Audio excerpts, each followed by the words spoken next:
Conversations on the Rocks, the podcast where the drink is strong and the stories are stronger. I'm your host, Kristen Dokas, and this isn't your average chat fest. Here, real people spill the tea alongside their favorite drinks, from the hilarious to the heart-wrenching. Each episode, a wild card. You'll laugh, you may cry, but you'll definitely learn something new. So grab whatever wets your whistle and buckle up. It's time to dive into the raw, the real, and the ridiculously human. Let's get this chat party started.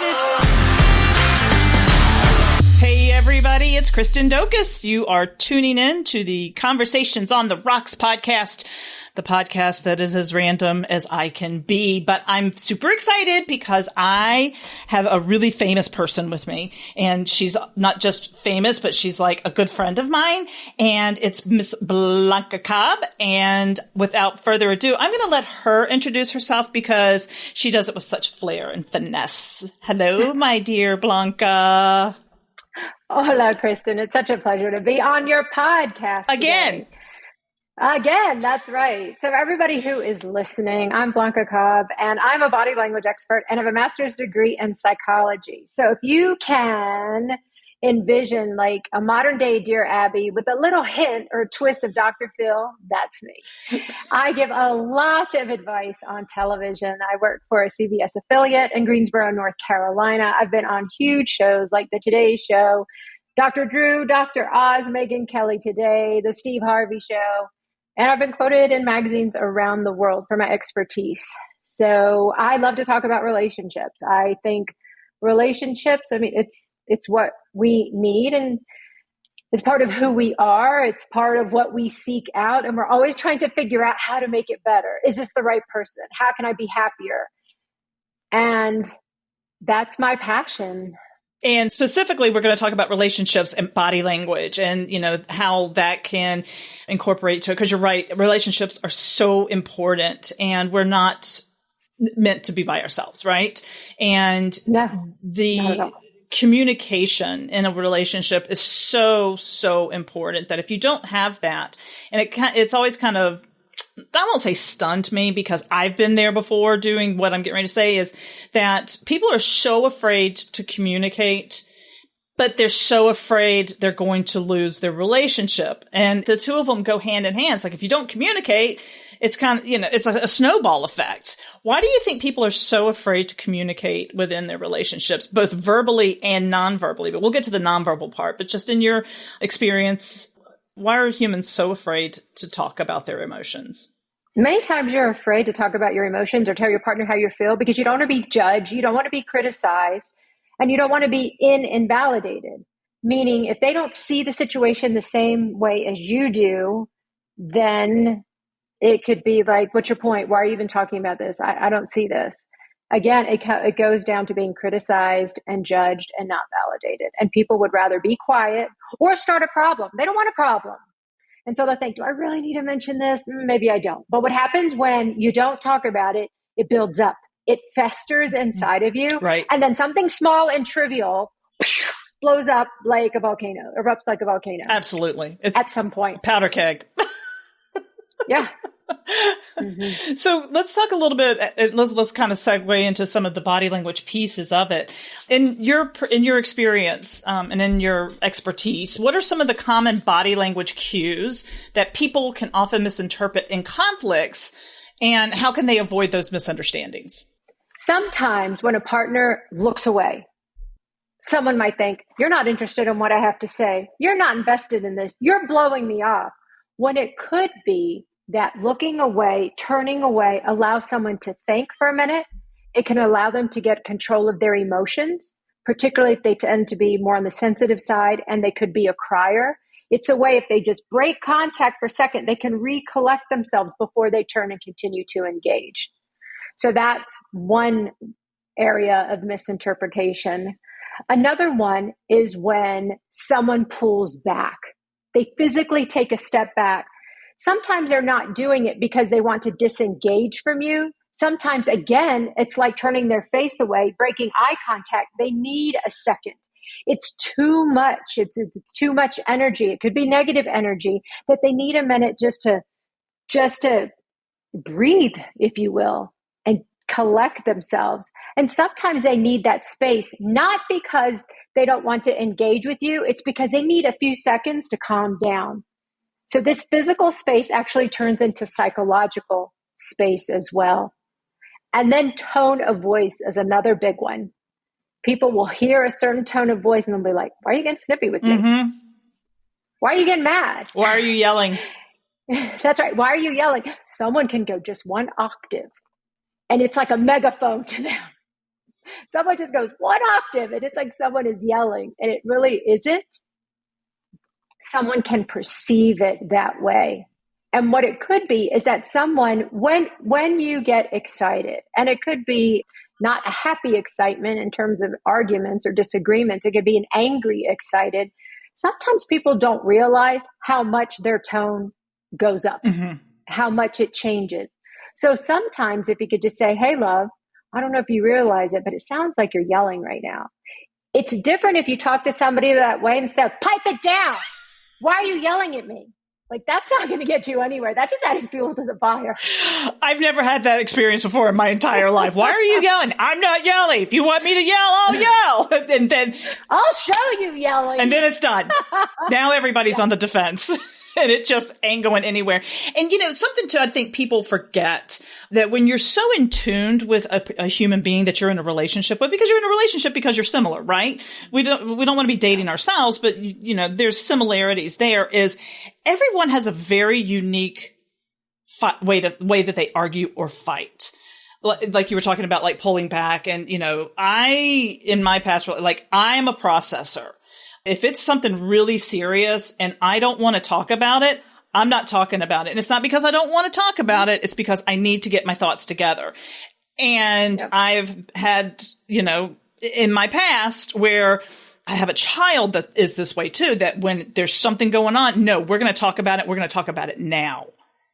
And then that's a whole other powder keg waiting to go off too, because it's like, if I can't process it, it's not going to be an effective conversation regardless of what the end is.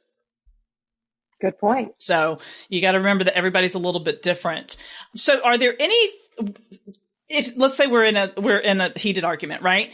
Is there anything that what kind of body language would you recommend that you have seen be effective to de-escalate something? You have to do an internal or external check on yourself. So internally means what's happening with your tone of voice, what's happening with your rate of breath, what's happening with your speech in terms of your rate of speech, not only the tone, but how fast or slow that you are talking. Are you sweating? Are you shaking? What's happening to you physiologically? That's the internal check. And the external check is what's happening with my facial expressions? Are my facial muscles, are they relaxed? Are my shoulders relaxed? Are my fingers relaxed? Am I fidgeting? Am I moving? Do I have my arms crossed? You want to make sure that your muscles are relaxed, because when you're physically relaxed, then you come across as relaxed. It isn't as threatening. It's very different if my shoulders are down and I'm talking to you about something heated versus if my shoulders are up. There's a big difference there.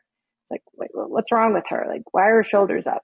You want them to relax. And sometimes you have to physically move your shoulders down, shake your hands, take a deep breath.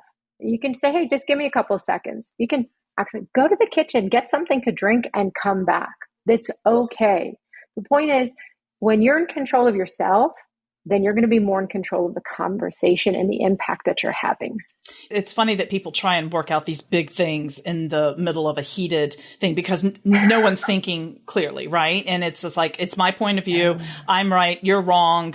And it's a lot of waste. It's a lot of energy, and it's a lot of wasted energy, a lot of negative energy. And that's why I guess I try not to get into arguments, because it's just like, ooh. Yeah, it can go nowhere. What happens is your limbic system in your brain is taking off. It's caught. You turned it on. You turn the switch on. So you're either fight, flight, or freeze. And if you're in that fight stage, if your limbic system goes to fight, then that's where people can not think. Right. There's no rationality because emotions are taking over. It's about fighting. It's about winning. Absolutely. Fighting, Survival. meaning arguing. It's survival. Yeah, absolutely. It is about survival. So not only do you take this physical check on yourself, but something you can do with your partner is, as long as it's a soft touch, I mean, you can touch their arm, you can touch their hand. You can say, hey, I know this is let me lift my hand up. Or my arm up. I know this is a difficult conversation, but I want you to know we're in this together. So as you're saying something positive and you reach out and touch your partner, but you want to touch for like 10, 15 seconds.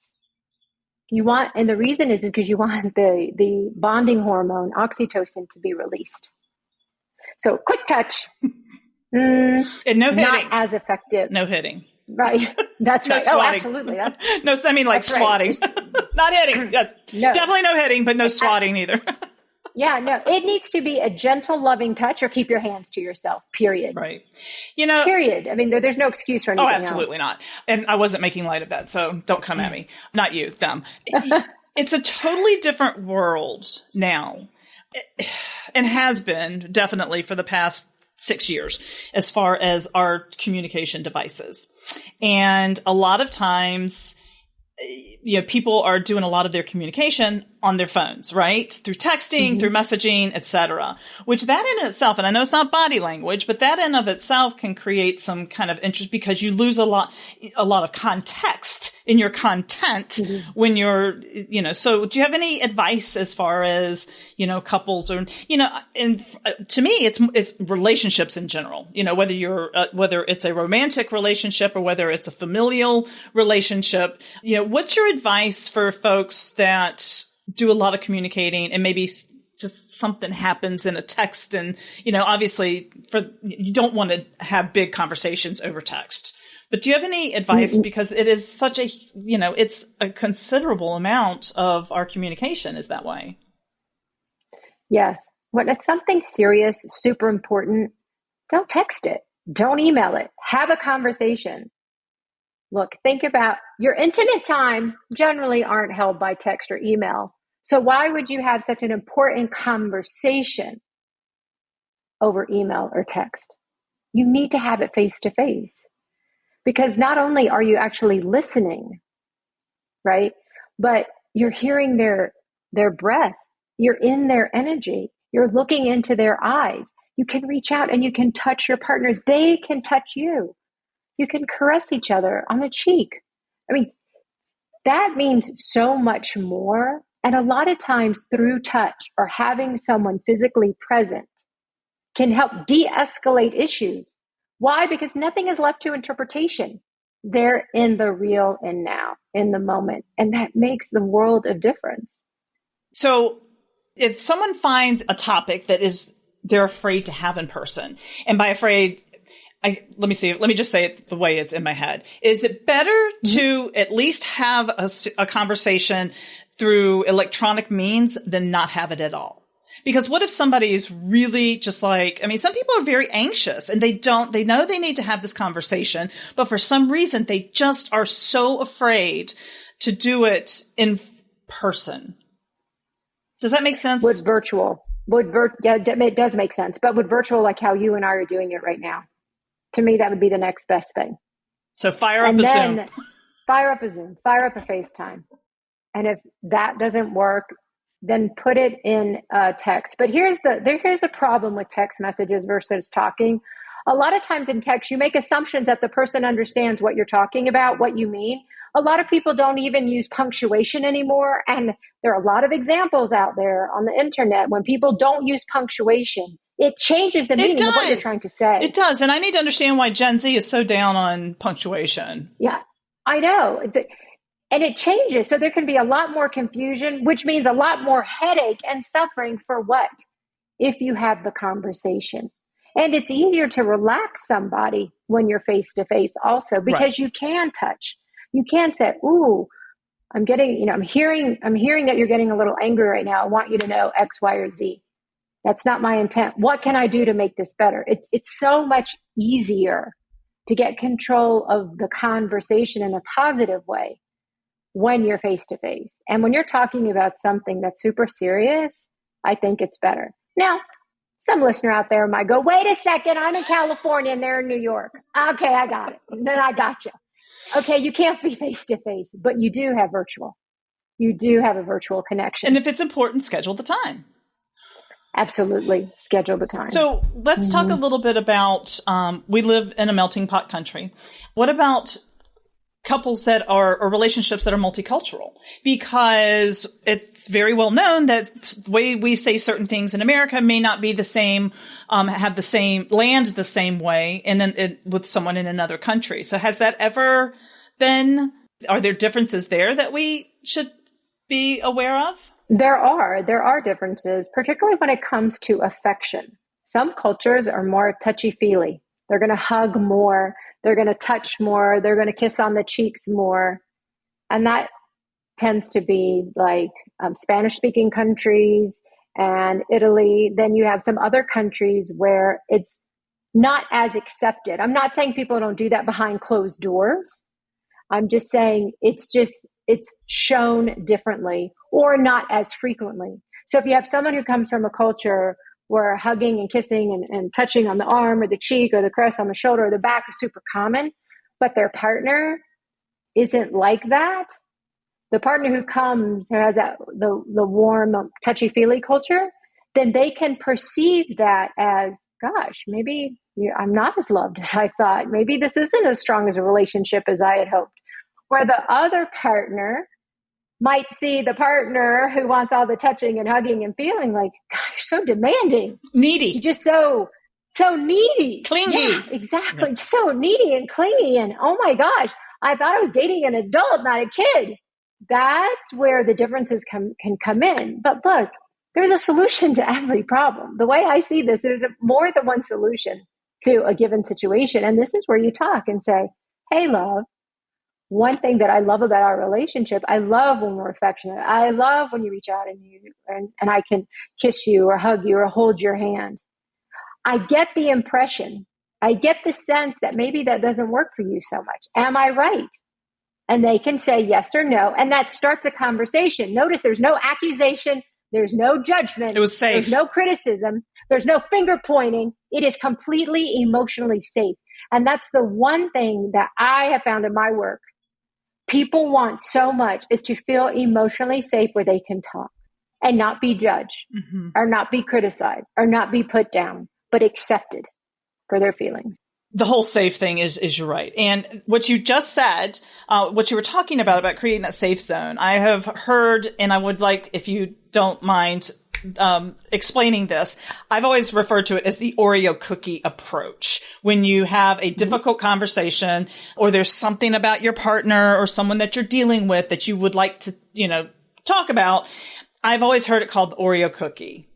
Yeah. So this is what it is. It's when you start off with something positive. I love how you and I talk every day. I love that at the end of the day, we take a walk or we go work out together. Okay, that's the positive. Then the white part of the cookie, to use that analogy, this is where you talk about something that you wish was different. Not a criticism, not a blame, but a wish that you wish was different. But I wish on the weekends, or I'm noticing on the weekends, we don't spend as much time together as we do during the week. And I wish that could be different. And then you end with something positive. And I want this to be different so that way you and I can just stay connected or continue to show each other how much we love each other. So you have the positive, then you have your wish, then you have the negative. And that really makes a difference. It does. It's very different than if I were to say, you know what? Why is it that we only spend time together during the weekdays and we have like an hour or two, which is great, but then during the weekend, you're like MIA. What's going on there? Your partner's going to be like, whoa, what? They're going to just back up. Like, I'm not talking to you. It just comes across. And what's coming across is a frustration, but we're all responsible for how we deliver our messages. It's not invalidating how you feel, right, which is frustrated or angry or hurt, but jumping on your partner, so to speak, to get your point across is just not acceptable because then their feelings get hurt and they become angry. So they could either fight back or they could close off and shut down. And then either way, it's a no-win. some podcasts sound old, weather-beaten, and dull. Now, there's a podcast called Wheeler's Dog. Made with space-age polymers, Wheeler's Dog podcast requires no rubbing, no buffing. It is a humor podcast that restores the luster, makes the ears refreshed again. We ran the Wheeler's Dog podcast through 50 consecutive car washes. Despite all the scrubbing, the harsh detergents, and steam, the Wheeler's Dog podcast retained its glow. Get the Wheeler's Dog podcast wherever you get podcasts. Okay, so let's talk about, and yes, that very long pregnant pause. You've worked with people, you've worked with couples, you've worked with individuals for many, many years now. And I know that you're getting ready to start a new project. So let's talk a little bit about that, okay? And when it, especially specifically for couples, right? Why don't we talk a little bit about that as far as what you're creating? Because I think it's so, so important for couples, because again, nobody should be alone unless you're a hermit. But even then, you still got to have some cats or dogs or something like that. But we're not. This is what I always say.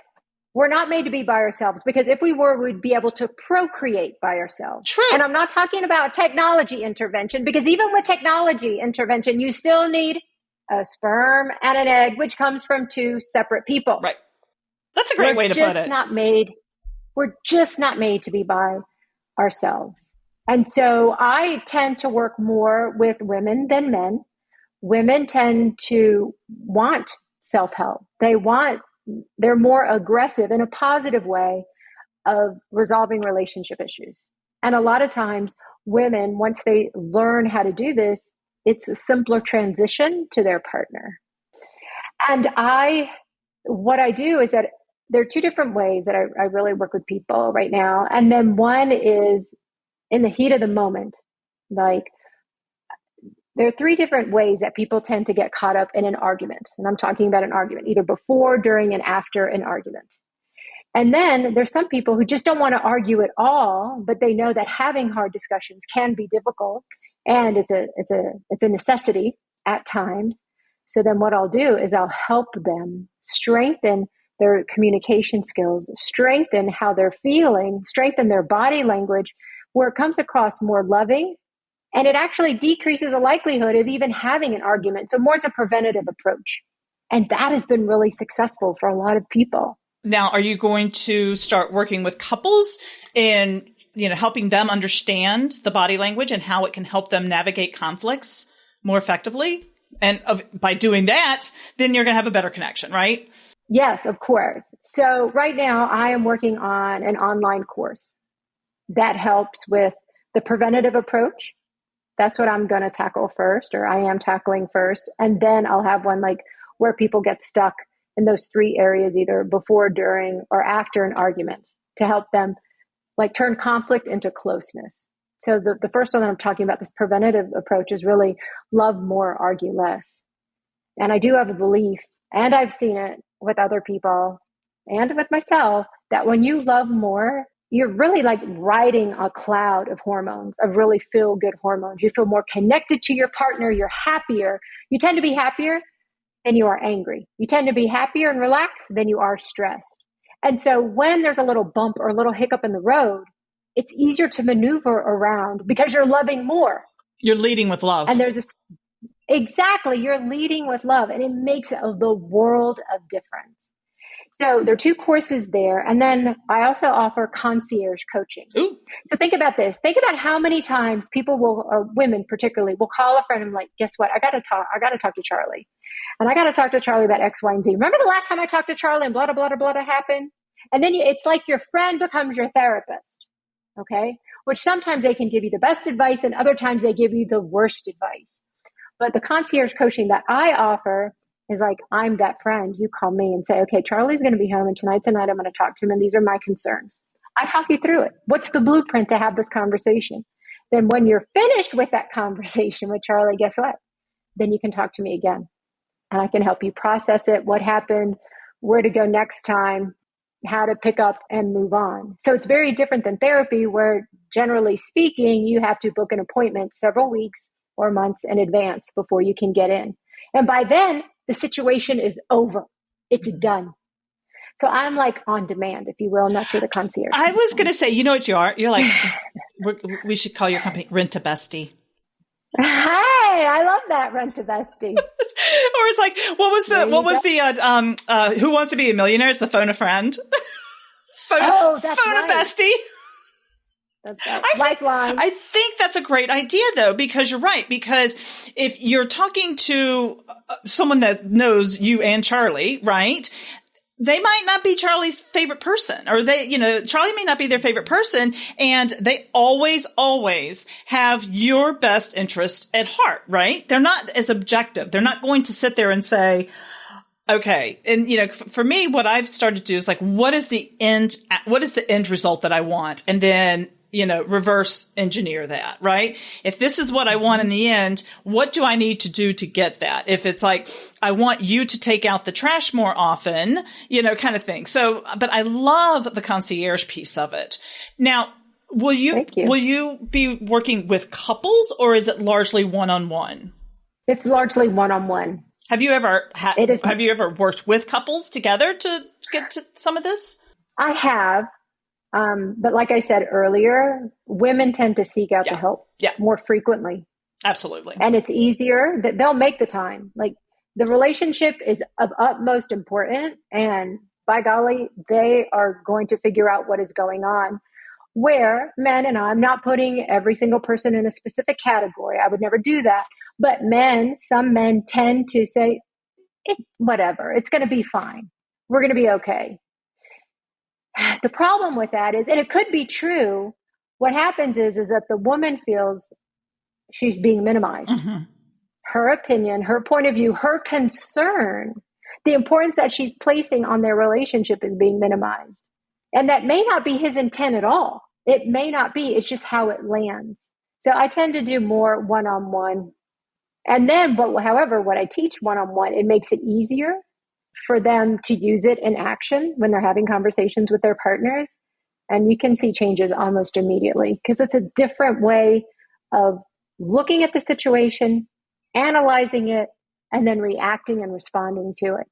And a lot of times with a change in body language or in word choices, because body language and words go hand in hand, because we talk to people in our lives. We don't mimic and mime everything.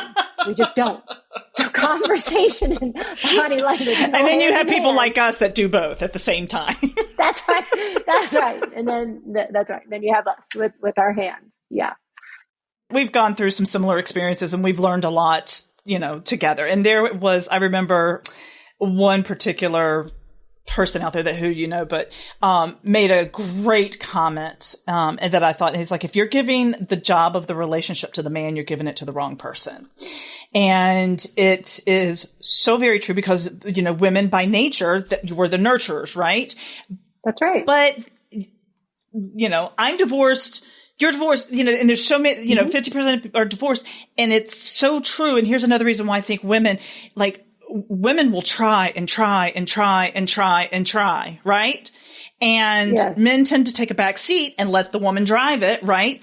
And then all of a sudden she's like, I'm done. I have done everything. And then all of a sudden, then the man will pop up and be like, whoa, what happened? Things were great. And she's like, dude, for the past 18 months, I've been trying to get you to talk and do these things.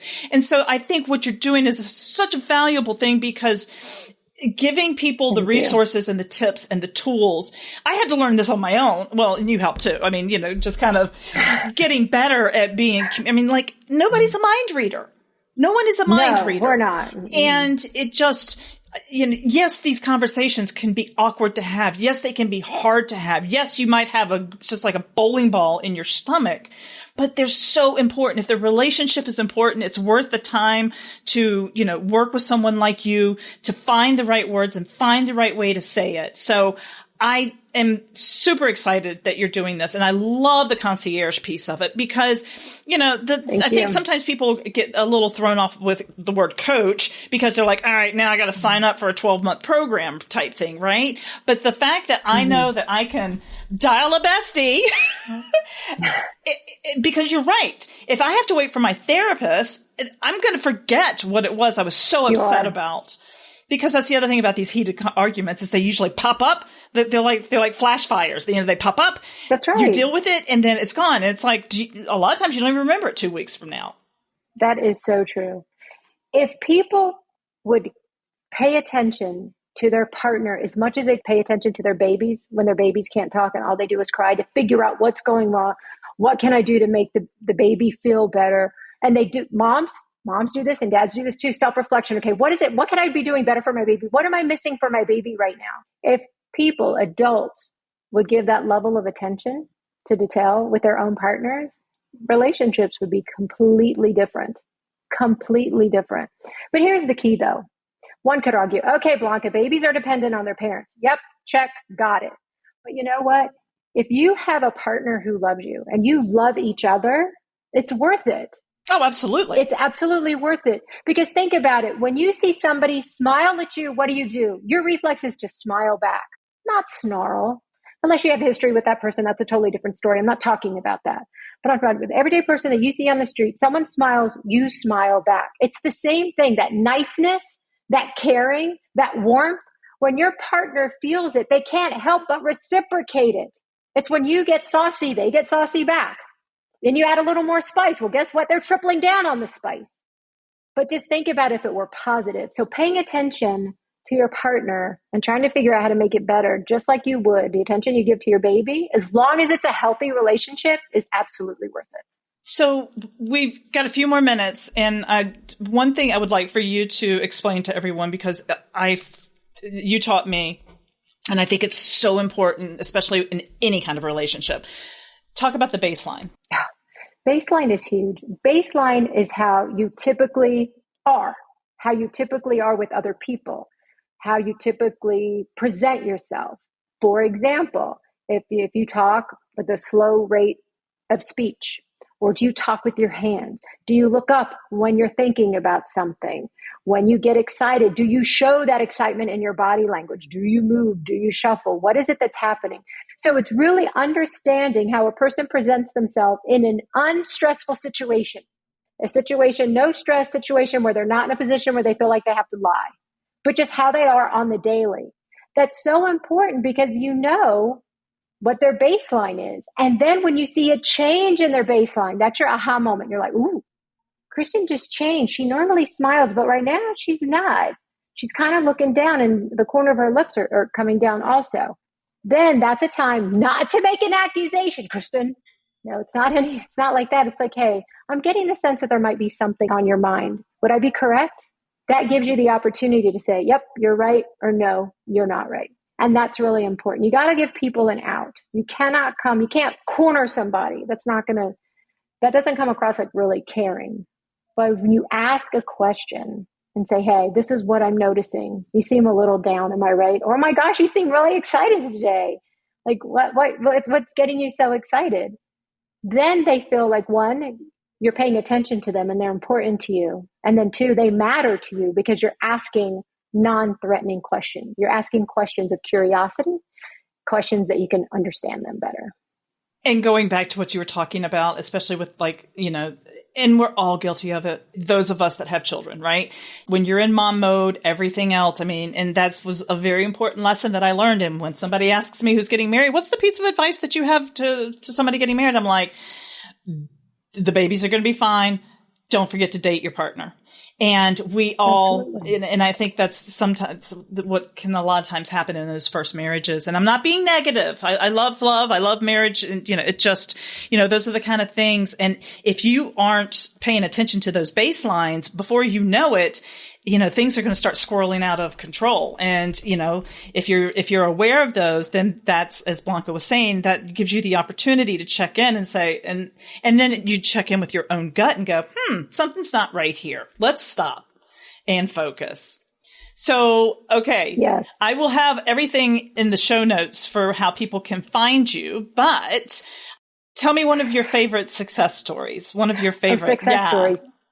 One of my favorite success stories is that I was working with a woman whose partner was a little type A and would come across as not being very sensitive to her feelings when she was talking or tried to express things to him. He interpreted it as They just interpreted it as wrong. So working with me, she learned that her own anxiety kind of ramped up the situation before the first word came out of her mouth, just based on what she was showing in her body language. And then being able to role play with me and getting more comfortable talking to her partner in a way that really helps him, gets his attention and helps him listen. And one was the way she was asking questions where she thought she was actually asking a question, but it really came across as though she was making a command, because it came across as sharp and pointed. And then her body language was one of angst. Right. But once she learned what her body language was doing and she could relax and then she could ask a question, a real question, she noticed a big difference in how he would respond to her. And it made him feel like she wasn't being critical of him. And it turned out to be a really nice situation because then it was easier for them to have difficult conversations. That's amazing. I love it.